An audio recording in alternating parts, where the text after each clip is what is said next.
truly think that the weirdest and most disturbing part about going through 3+ years of witchcraft is realizing just how obsessive people can be with harming you. When you know that you wouldn't do things like this to people, so you just don't expect it in other people, and then you go and discover that wicked people exist, that demonic people exist. This realization that people are wicked really peaked for me when I was actually spiritually present when a voodoo doll was being made of me. It wasn't that when I was spiritually there, I understood that it was a voodoo doll of me being made. As I started experiencing crazy, out of this world symptoms, pain in my body, thoughts in my head, that's when my spirits eventually made it clear to me there is a doll of you. Actually, there are multiple dolls of you. When I say my spirits, I'm talking about my ancestors, I'm talking about archangels, I'm talking about spirit guides. So different spirits will bring me different information. So they gave me various visions on how my hair was being used. One was through the voodoo dolls. My spirits was telling me that she has multiple voodoo dolls of me made, some that she carries and keeps on her to poke it and do crazy things to it. Some things I'm not even going to say here. And for people who may be wondering, how did she get your hair? Because she was my spiritual godparent. So when you go through your crowning ceremony, your hair is cut off. I had extremely long hair. I'm talking about down to here. She took all of that hair and has been using it for witchcraft, for baneful magic.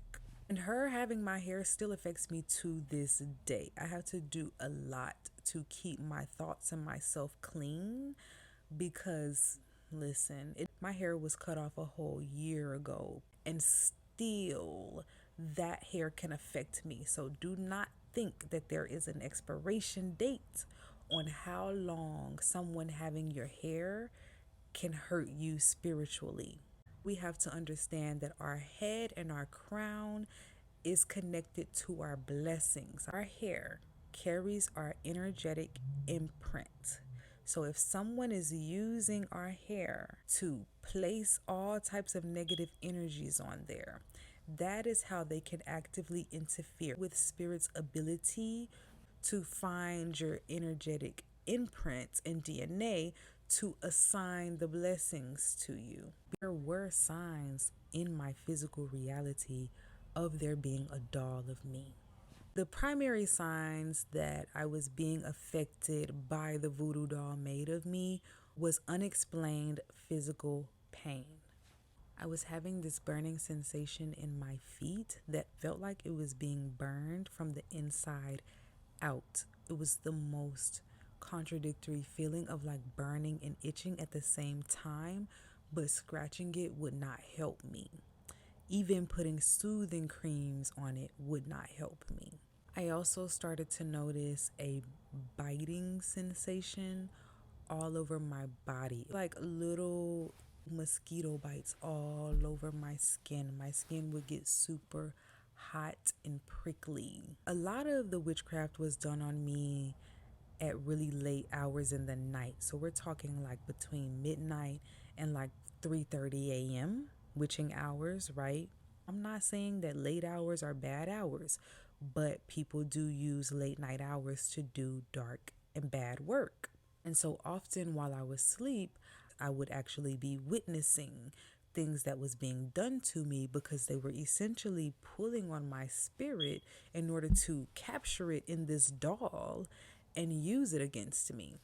First time they made a doll of me was at her home. I was looking through the doll's eyes at these two people dressing up the doll, putting it all together, trying to bind me to her home. Scary and creepy behavior. During this second time, there's just a lot of weird things going on. What ended up happening is that entities were following me around everywhere because they were attached to this doll made of me. I still don't fully understand, and I sometimes don't even go back to the memory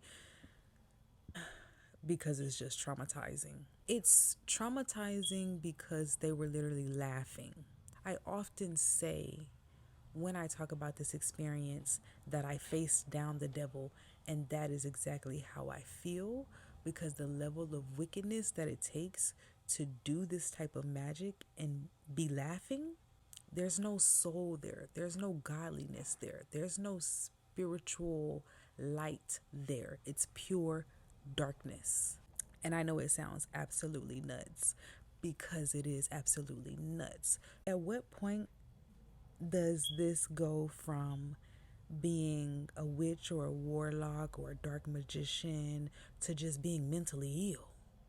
If you are going through spiritual warfare, you are in it because you can survive it. Connect with your ancestors. If you don't know your ancestors, and start with nature. The earth is a healer.